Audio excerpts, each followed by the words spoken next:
Right.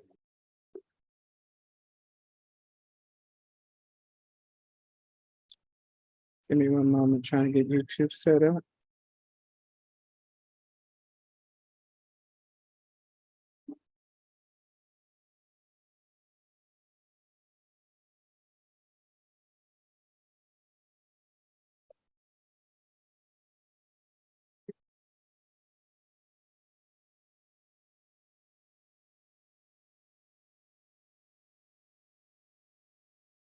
Mhm.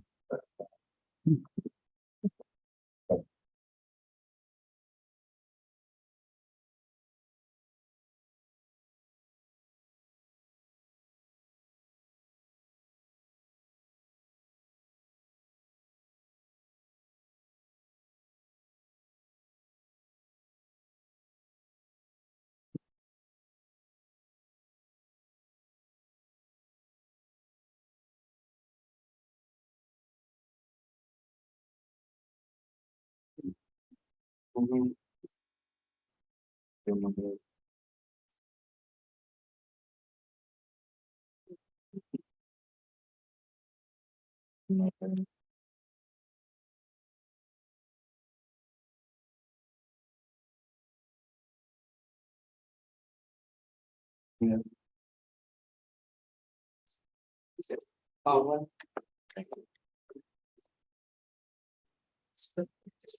all right, welcome. Good evening. Good evening. Everyone, good evening and welcome to Triumph Life Center, our community Bible study with Pastor Floyd Brown Jr., his lovely wife, Sister Barbara Brown, and our community volunteer is here, and we're expecting others to come in. This is our second week of a four-part series. The subject is anxiety. And I know it's something we may not like to admit it, but we all deal with. At some time, some space, in some way, it confronts us. And maybe some of us have better techniques and tools to how to handle it when it presents itself. But this study is not about judgment. It's about just sharing with each other some scriptures, some thoughts, some insights as to how we can all find a way to get through this life in a better way, so that we both magnify the God that dwells within us, and we're able to shine forth that light in our communities and in and through others. So I'm so thankful for being here. We had a wonderful afternoon with our Divine Feminine Study group earlier. Great response and good community participation. So we're looking for others to come and join us here on this evening. So we're going to open up and just ground ourselves in a moment of meditation. I like to begin with just breathing it in and out and letting it go. The first tool that we give for dealing with anxiety. Inhale and release. Inhaling intentionally, deeply, and release. Let's do that one more time. Deep from the pit of our stomach, just inhale and release. And know that at this moment, that all is well. In this moment, whatever we brought with us to this space, that is no longer a burden, it's no longer a care or a trouble, that we can sit it aside. Just put it over there for now. As we embark upon this journey and study together, we bless this time, all the participants, we bless this community with grace and mercy and loving kindness. We bless this food that we will partake of. May it be nourishment to our bodies, and may it be an indication of our fellowship and our communion together here on this evening. Iman and Ashe. My pleasure to introduce our facilitator, Pastor Floyd Brown Jr. How do you want me to do the mic? Leave it on the phone. Last week, the two of you, when I listened back, your sounds were very good. Yeah, your audio was very good. So Okay, so yeah, we should hold it. Yeah. For those of us that were speaking, we need to just, and I put the other mics around, help us. Sister Jane, come on in, come on in. Hi. Good evening, welcome, Thank you. welcome. You didn't get your candy before you came in? No, wait. Okay. Have a seat. Have a seat. Give me your other phone. Come on, let Sister Jamie, so go ahead, Pastor Floyd. We're gonna begin on those good. I love the Bible. Bible. Nice book, nice. But I don't think we need it for this one. How much is it? Wow. So I put it in my hand, don't mean much. But if I hold on to it, if I hold on to it for an hour, my arm will start to ache. If I hold on to it a little longer, my arm will almost get paralyzed from holding this little bit of thing. Water. That's the same thing with life problems. If you don't let them go and you hold on to it, it'll paralyze you. And they little problem. In the grand scheme of life and everything, a little problem. But as long as you hold on to them, they become big mountains that can slowly destroy you. We'll go back to the work. And I want to know what y'all think of that. I want to talk about one thing that I'm a sports fan. I love basketball. I don't like Michael Jordan because he destroyed my Knicks. I love the Knicks. I hate Michael Jordan. But there's one thing I found out about Michael Jordan. Michael Jordan had more anxiety than anybody on that court. He was worried about losing. Michael was obsessed with, I'm gonna lose. So he always won. Sometimes anxiety can be used to your advantage. It can motivate you to do what you need to do. Just that one thought, how do you feel about, do you feel fear can motivate you? I know when I was young, I used to be afraid of dogs. Now I'm not. It motivates me to love on them. I just love on them. I've had what, three pits? Four. Yes. Actually. But I love dogs. But I didn't when I was little. I was scared of that.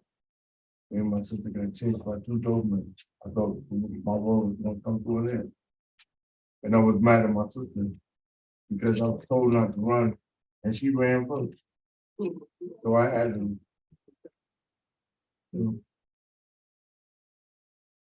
So your question is what? Can fear motivate you? Fear mode. I think so. You think so? I believe so. What makes you feel? Because you're scared of the outcome. Mm. And you don't want nothing to happen, so you're gonna do everything in your power to not make that outcome happen. Understood. I'm agreeing. Fear can motivate you because if you're afraid of fire, you won't go in. Go in the building. Right, you're not gonna go in the burning building, you'll wait for, say, the fire department to get there. But when I think of like, some bigger fears as a parent or like not being able to pay your bills, that's a fear, right? So when I think about the fear, then that fear, wow, I'm going to work every day. So I'm doing what I can in my power. Do you think that fear, I guess I'm asking another question on top of it, can turn into anxiety? It can turn into the anxiety, but I got another question for you to combat that question. If you're a parent and you're afraid of not paying your rent, being homeless, that you go get your hand nailed, are you really afraid? In that instance, Are you so? I can't answer that, because I've never done that, put I that know. part first. So I guess it would be a personal, That's what yeah, I can't answer that one. because I haven't put anything personal like that before paying bills. But I have not paid a bill, like a credit card bill, right? And then I have anxiety. I've had anxiety behind that. Not that I didn't want to pay it, but I incurred a cost. I used the card, whether it was for pleasure or for a necessity, but didn't have, say, all of the minimum amount due, right? So then there's this anxiety that finance charge, right? Because most of us know what that finance charge is. So my fear, it wasn't that one had nothing to do with fear. I made a decision. Okay. What about my own anxiety, Mhm. right? That's what everybody else. How about letting go and let God? See, now you're going back to the water. The water was simple. Let it go. Let things go. Right. Let things go. And you'll start to see things begin to happen for you. But it's hard for people to let go if we're really realistic with each other. There are things in my past that it took me having a stroke for me to really let go. That I learned that the more I hold on to things, the more things eat me up. The more things destroy me. So you have to let go of the junk, let go of the garbage. It's hard. I ain't sitting here preaching to you, telling you that it's easy. Just let it go and let God. People say that, but it's much harder to do. It's easier said than done. Because even the preacher got some stuff that he won't let go. But you got to. It's for your benefit to let it go, to let it run off your back. Don't say that you forget. You can forgive and not forget. But you don't let it control you. You don't let it have you. You don't keep holding on to it and let it paralyze you. You let it go. It's hard to let it. What's some tools? What's some ways that we can let stuff go? Letting stuff go. Mm-hmm. Hey, my mother always told me once you throw that trash out, don't go back on and get it. Mm-hmm. But what if it's trash that you like? See, some stuff, there's some people in some situations that we like, that we know ain't good for us. We know they ain't good for us. Right. When we doing it, when we're in the midst of it. But we like it so much. Right. How we gonna put it in the trash?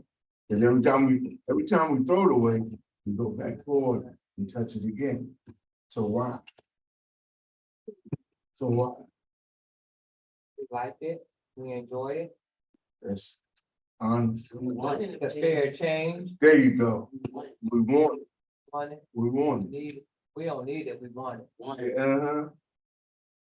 I'm talking about my favorite pair of jeans, and I can't fit no more, and then after the guys, when I went back to my beach back for those, because, I mean, I hear what you're saying, you throw things away and don't go back for it. But then if it is something that you really like, if it's a behavior that brought you pleasure,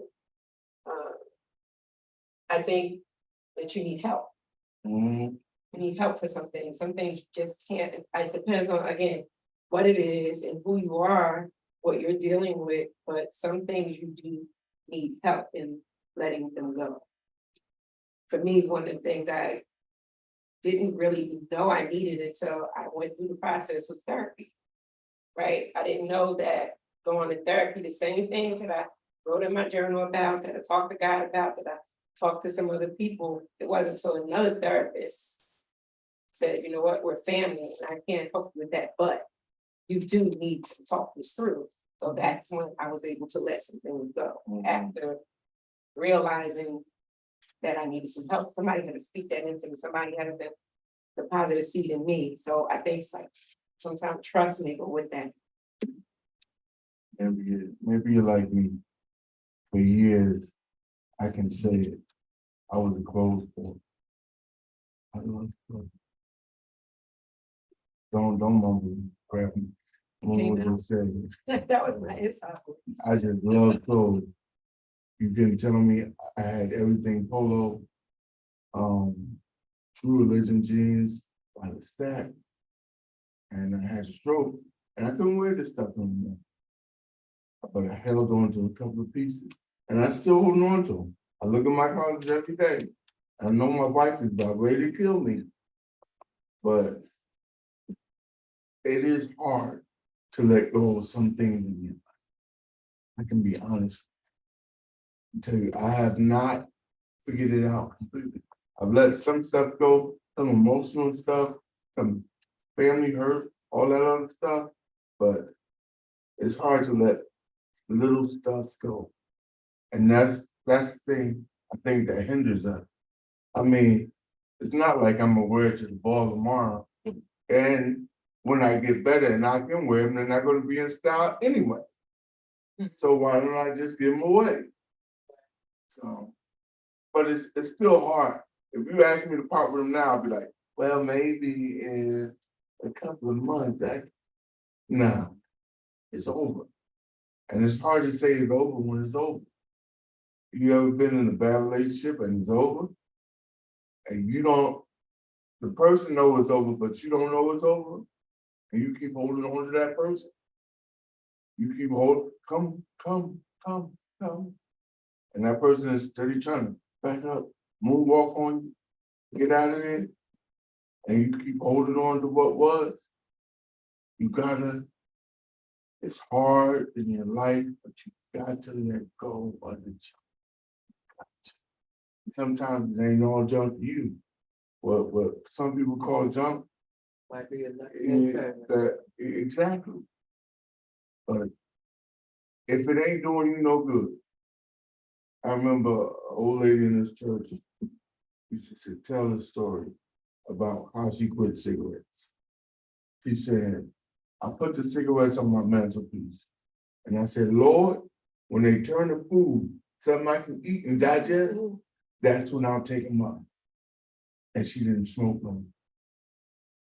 That's the kind of let go you got to have. You got to have it. If it ain't good for me, I don't want it. I don't want it. And it's hard. I can't say it enough. Probably done said it too much already, but it is hard. The initial thing. So you're saying that it has to be, your mindset has to be connected to it, and the willingness, like, just to know that something is not good for me. Oftentimes it's not enough for us as people. It's not enough for us. So I like that analogy. And I know we were talking about with the pack of cigarettes sitting there, and if it's not good for me, right? She sounded like she was mature enough in God, had a relationship with God. But for those that might listen, right, it's a practical application for when you really do need to let something go. And either you can't, you may not realize you need to let it go. Right? You may not realize you need to let it go. You're going back to the same thing with the relationship. If one person knows that it's over, but the other person keeps trying to pull, and I can't get through to that person that it's, this is it. Like what can that person do? All right, so I come to realize I need to let it go, but I can't. Somebody. And though it may be hard to swallow, but somebody in a relationship has to walk away and move back, go no more. That's the hardest thing in the world. That's the hurt that don't feel good. When I was young, I got my heart broken by one young man who just basically told me how much we never do have a nice life. I was hurt. You went on Mars. I'll never be the same. I'll never love it. But 20, 40 years later, I'm still loving the same woman. So just because one thing goes away, don't mean God won't. That's all I want to do with that.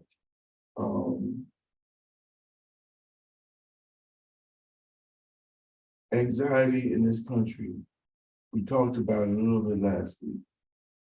It's a hard pill to swallow. And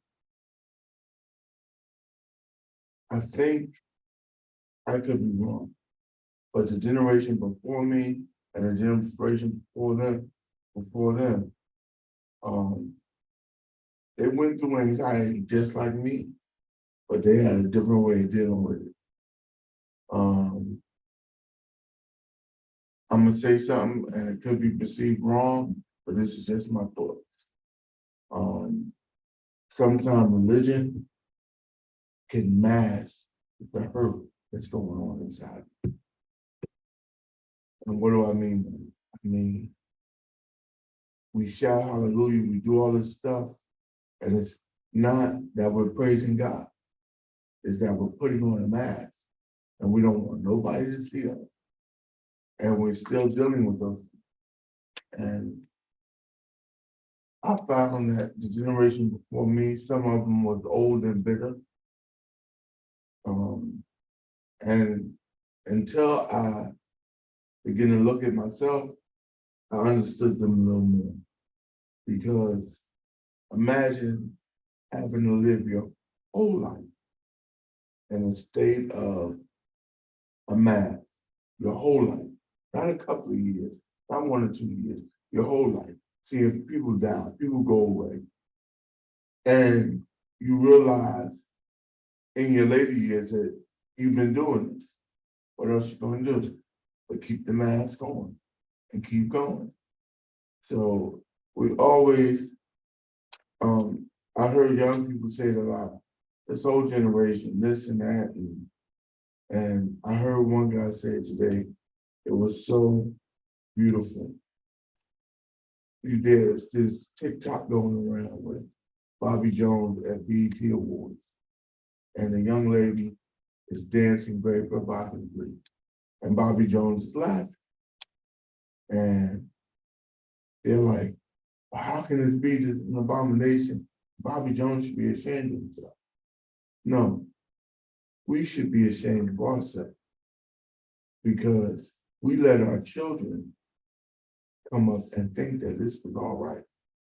She learned this from somewhere. That style, somebody thought it was cute once time. And they poured into her junk that didn't help her grow. And with all of that, she gravitated to what she knew. Don't get mad at the generation under you. I get mad at old folks all the time when they get mad. Oh, these kids today, they so messed up. I said, they're your kids. They're your kids. How they get messed up? You messed them up. You messed them up. You poured something into them. Yeah. And it starts from the community too. Community, we don't raise our kids. It's somebody else's problem. That's not my problem. Father in jail. We know I'm in jail. Who's raising their kids? Nobody. Nobody. Or a mother who's trying. Emphasis on trying. But doesn't have enough male role models in her life to help her with her kids, male and female. They need both. It's very hard. Very hard.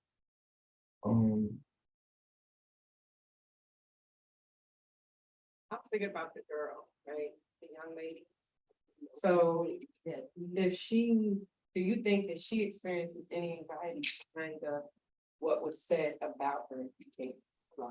I doubt it. I doubt it. I used to be a youth pastor. And what I've observed about generation that's maybe 20 years younger than me, maybe even 30,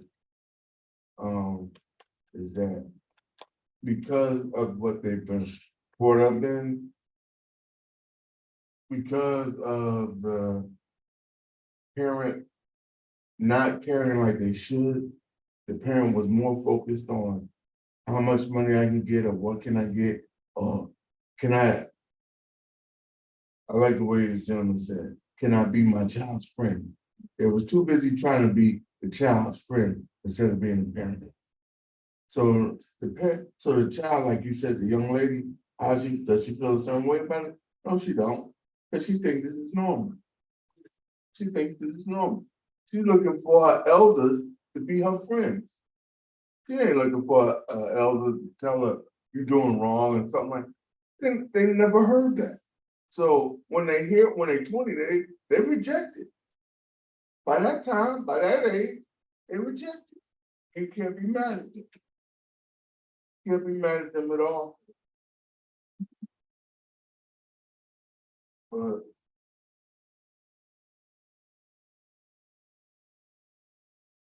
forgive me, my phone is a little bit messed up.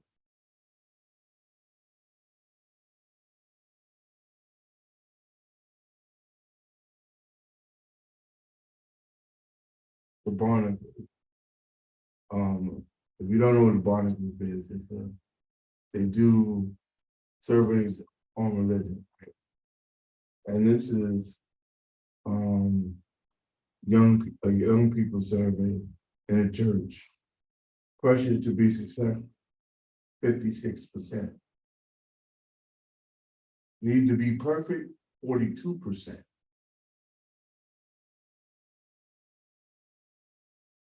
Judged by authors in the older generation, 42%. Wow. Pressured by my parents, exceptions, 39%. So our young people are going through it, and this is a nice study, but what are we doing to really get a hold of anxiety? We can deal with the anxiety with ourselves. We've got issues that we don't need to talk about. Our issues, that's pride. But, mental? Okay. Okay. Yeah, with anxiety is real. I didn't know we're gonna understand it, and God bless you that you understood it and was able to get some help. But our young people, like, what do we? Like, I'm gonna just put it out there, but I'm a social media head. I saw this one young lady, she made this argument, and I understand it. She said, there was this picture, I don't know if you saw it online, of this young man beating up this woman. And the young lady said, we don't know what mental illness that young man is doing. Think about it. That woman is old enough to be his mom. He's hitting his mother. There must be some kind of mental snap in him that makes him think that he can hit his mother. Ask my wife, I mean, for a man to hit his mother, that's about as low as you can get as a man. Right.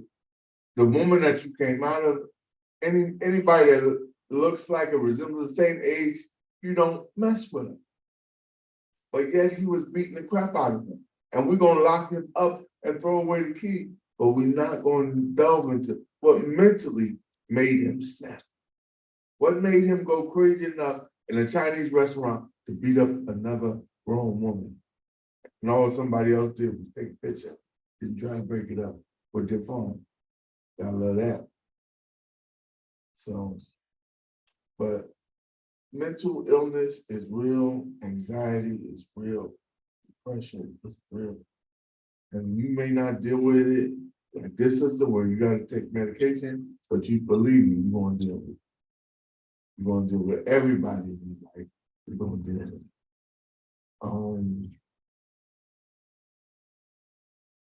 I hate to talk about me because I'm but I will tell you one thing about my Aunt Sandra. When she asked me to do this Bible study, at first I didn't want to do it. My first response was no, because if you ask my wife, I was going to stay away from ministry. I was just going to go to school, and maybe a year from now, I was going to go to ministry. But I thought about my own heart. If you don't know, I had a stroke maybe 4 years ago. And what it did to me is I had gotten to a place we had moved, and I was on the second floor. It was hard for me to go up and down the stairs because of my leg. And so I became depressed. Sought help. The help didn't work too much. But I have a really nice guy, but it didn't work too much for me.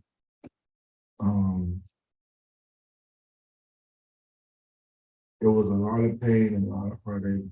I know I kept my wife up worrying about me. Because I can say honestly that I was so depressed that if death came for me, I was like, okay, you got me. I'm good. Whatever you want. But when she asked me to do this, I thought about it. And I thought about privately, I've been on my computer messing with anxiety. Because I think I'm pretty sure I haven't, but I've about licked it. And where we're at now. God gave me some deliverance. But I wanted to say, bring that example up to say, always fight. When you don't want to do something, it's not, when you're not feeling good about it, when it don't seem like it's going your way. You know what I did? What got me through? I used to ask this question to myself. What did my grandparents do? I know they had anxiety. They had 11 kids. They were sleeping in beans. They had to have some anxiety. You know, it wasn't always, oh Lord, just pop this money up and we're gonna feed the kids and we're gonna pay the mortgage. So I just thought about I thought about them a lot and thought about how they fought to keep their sanity, to keep it together. You know, they don't have so much of kids, my aunt would tell you that. But they fought to keep it together, keep the home structure strong, keep the family strong. And I thought about, right? I thought about my grandparents from down south. How did they make it? And my grandmother was on in church and my grandfather was smoking cigars, chilling on the block. But they made it. They persevered.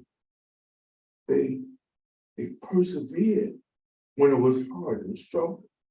And I know sometimes they had it in a church mass, and sometimes they didn't. Sometimes they were just real as they could be, but they kept it together. So it's the generation before, we come from a generation of slaves. If they could keep it together, why can't we? We have more opportunities than they ever had. We can keep it together. We can do better. As a people, we can do better and we can achieve. I'm a proponent of this. You are gonna need some therapy. I went to therapy, I didn't like it. I had just because I didn't like to do. But you're gonna need to talk to somebody. You're gonna need to talk and talk it out, talk it through. Because that's the best way you can get things off your head.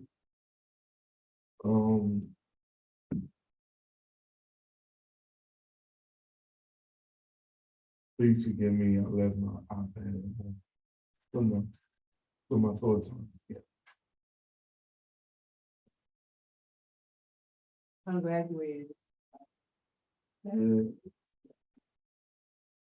Oh, that's good. Well, he's gonna be president. That's Just good. thinking about Yeah, that's because that. No. But that could bring about anxiety, right? There you go. Uh, Right. That's great. You know, Glad for him. Thank you. Glad for him. But we know we like to see his family. I'm always always there. Okay. That's a beautiful thing. Yeah. Yeah.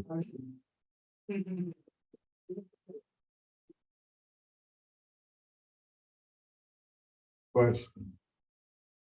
If it's hard to give stuff up, as we talked about before.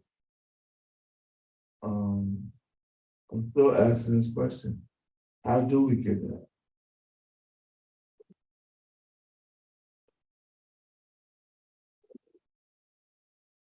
How do we give it up? If it's hard to throw it in the trash and don't look at it no more, how do we give it up?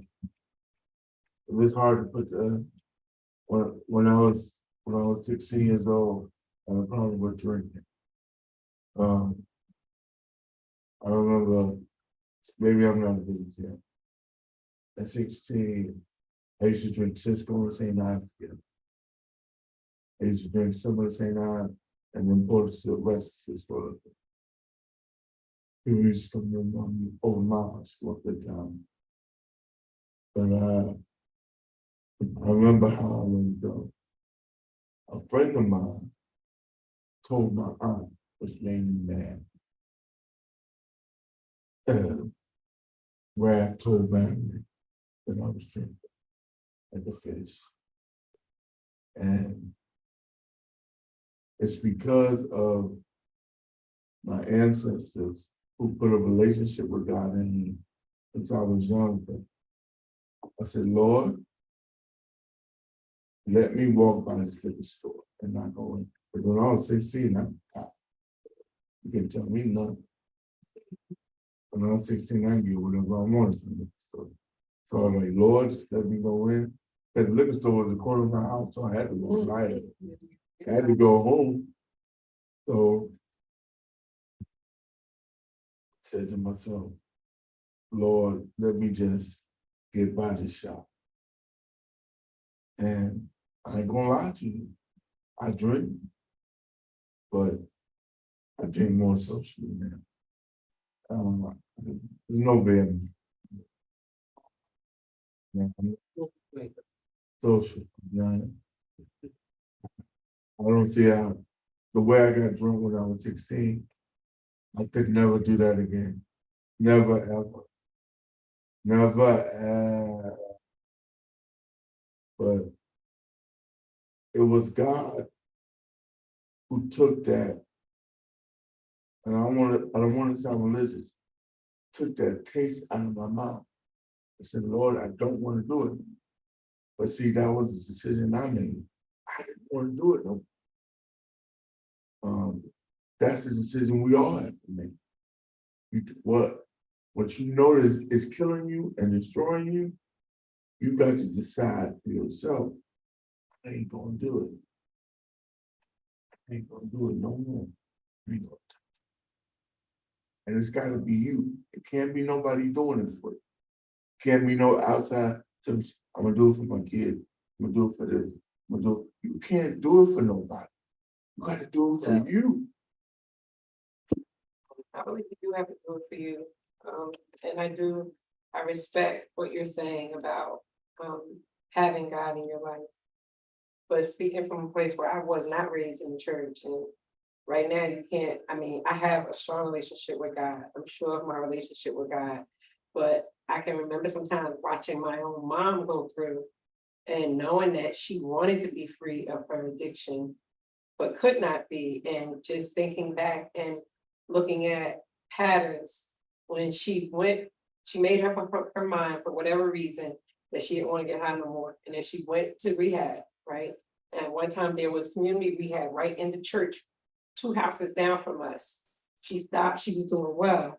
But whenever she tried to kick on her own, it never worked. It never worked. Now, I said all that to say that because community is important. If you don't have a relationship with God, if for whatever reason you've been hurt by the church, or just you have not walked that way yet, you have not been introduced to God, I believe that the community around you is important, right? So you build relationship with someone, right? I know this sister, this is my neighbor, I went and I asked you for some sugar, I need some bread to fix my kids' peanut butter and jelly. That's when knowing each other in relationship is important, because if you watch me enough, you know what my habits are. You know what I do, you know what I leave when I come in, you know how I am when I'm high, when I'm not high. And I think there has to be a trust built again within the community, because we recognize it when we see it, but we walk past it.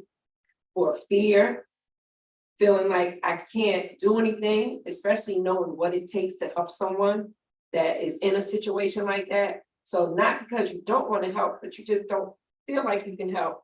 But I do feel like this right here, what you're building here, Sandra, is so key, because, and for community people to just know, I can go and talk to you, you may be able to lead me in the right place, but if I'm making up my mind on my own for that moment, and thank you, Mom, my mom has given me strength.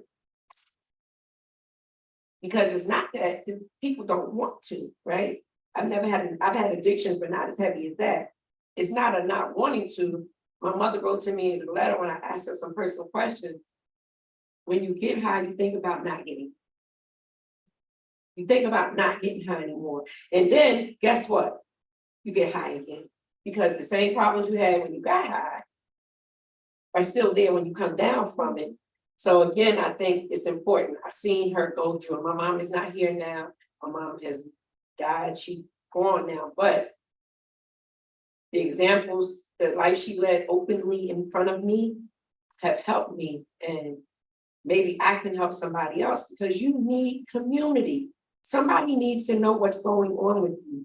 We go in, we close our door, we don't say hi to anybody, we don't smile at anybody, and that's not love, right? But without my mother saying, God this, God that, she taught me the tenements of love, which is God.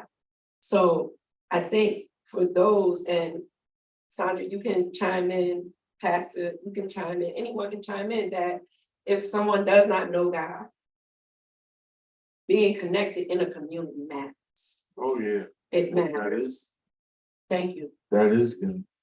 Being connected to a community. Believe me, some of my best friends, some of my greatest friends, know nothing about them. Know nothing. And like, I tell you a quick story that I'll get out. When I went down with the stroke, I love doing music. And I play with it all the time. We used to have a studio on. I had a partner up there. Me and him didn't talk that much. But he found out I had a stroke. And he came over to my house. And he set my equipment up. I was just floored. You know, this guy has his own business, he's busy. He took the time out to set my whole equipment up. And does such a neat and perfect job, right, Barbara? It's a beautiful job. Won't ask for no money, nothing.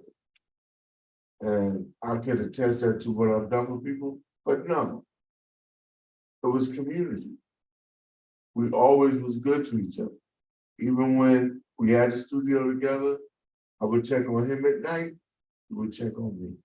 And that's all we did. We were brothers without having the same one. We were good to each other.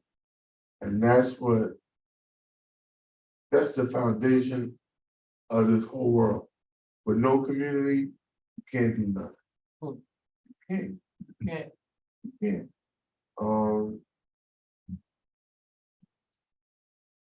If you try to build a perfect family, live a good life, it don't mean nothing if you don't know who your neighbors are. If you don't know who your neighbors are, what they eat, what they like, I love it now. I'm in the senior building. I get to talk to all my neighbors. I got a buddy named Anthony. We talk. He has mental problems, but we talk and we conversate. It reminds me a lot of my Uncle James. And so the communication that we have is amazing. Like, he didn't see me for a couple of days, and he almost ran down my wife, like, where's Floyd? You've got to have that connection with people. God created you for that. With too much in this society, in this world, and I know when you know it can mind your own business, shut the door, lock it, you can't live like that. That's why we're falling apart, because we're not meant to live without community. I mean, the biggest thing we got in the community is the bodega. That's it. That's it. We don't talk no more. Our ancestors, they didn't have a therapist, but they had community. They were together. If so-and-so needed food, you brought them food. I remember at my grandfather's funeral, old lady got up and she said, I didn't know Brown that much, but Brown knew that my husband died.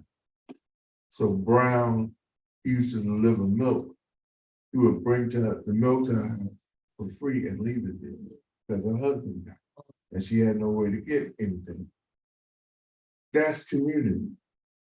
That's community. Without you saying anything, it's still working its way. And without community, we cannot combat anxiety, depression. We can't. It takes a community to do it. Right.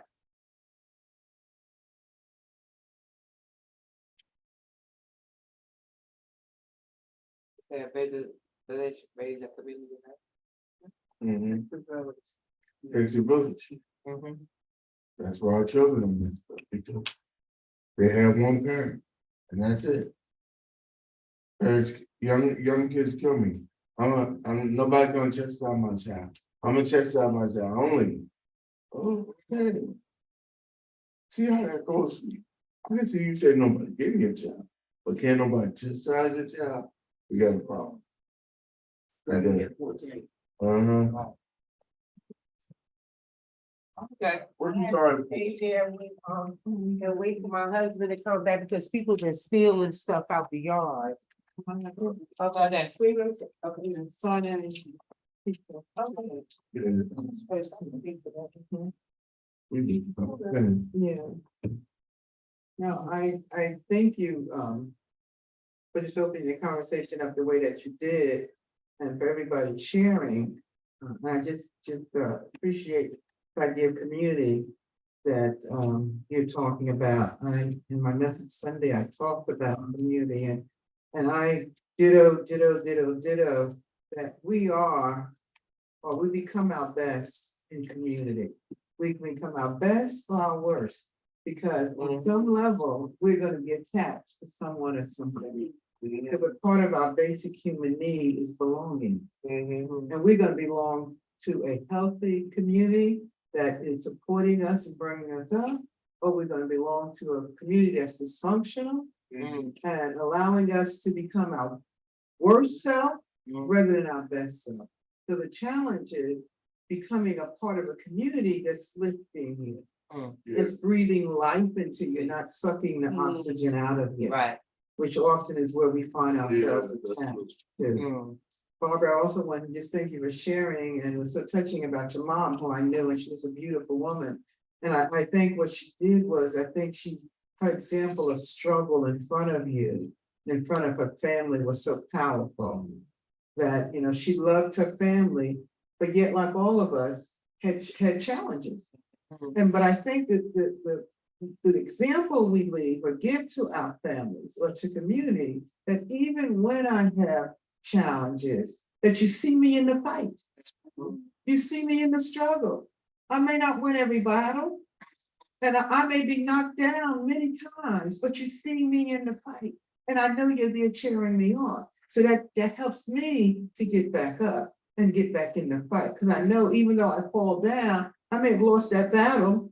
Maybe I keep slipping back into the addiction. That's all right. I'm not going to give up. I'll live to fight another day, as the saying goes. I wanted to also share, I thought it was just so powerful that you talked about the example of how to let go of some things. And I think the way you shared that was very powerful for me. And I think for everybody, it's different.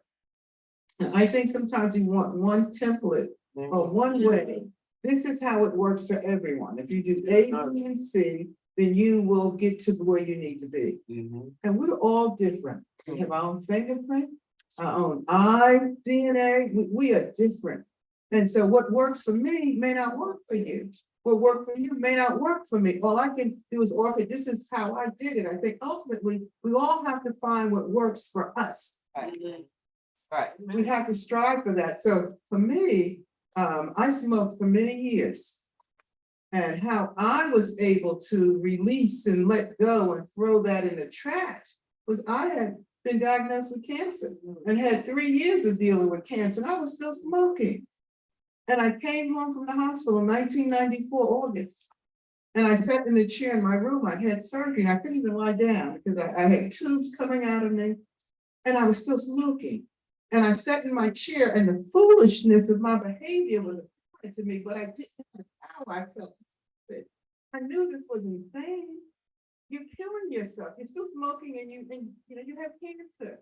And my simple prayer was like, Lord, take the taste of this out of my mouth. That was my simple prayer. Just take the taste from me. And I didn't stop right away. So that day I didn't smoke anymore.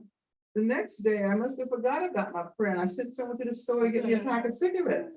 But let me tell you, the first puff I took, those cigarettes taste so bad. I said, these cigarettes are stale. They don't want me a pack of stale cigarettes. Yeah, I took a stale cigarette. I put them under the toilet chair, sent for another pack. Stale, they taste so bad. You know, I keep smoking. And I'm telling you how the Lord worked from that point on. It got to the place where now cigarette smoke makes me sick. My kids know if they've been somewhere around people smoking, I have my Febreze and I'll spray them before they come in my house. Because it'll make me sick on my stomach. That worked for me. Right. I don't know what it will be for somebody else. That was in that moment, I saw my foolishness. And I knew I couldn't do it by myself. Right. And I needed help. That there was a power within me that could take that taste out of my mouth. So every one of us, whatever it is we're struggling, and as Floyd said, sometimes God may give you grace or mercy in one area, and like Paul, you still have that thorn in your flesh in the other area. And you may have to find a way to live with that thorn. It may not go that easy. So I'm not saying everything goes like that. You may have to struggle with that.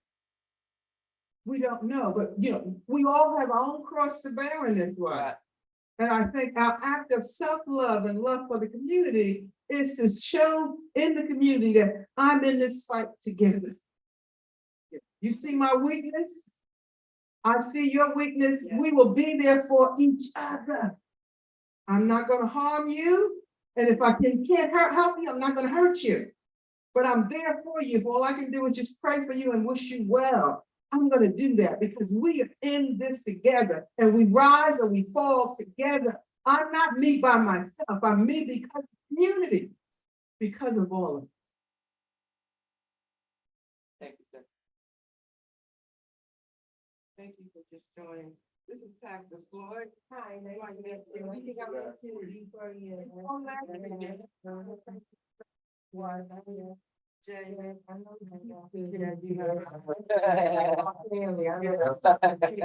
Right. You got a community. Right. Well, that's right there. So Floyd, we have 3 minutes. Y'all can close out, last words of thoughts. Anyone else would like to share anything? This is beautiful. Thank you. It was so beautiful.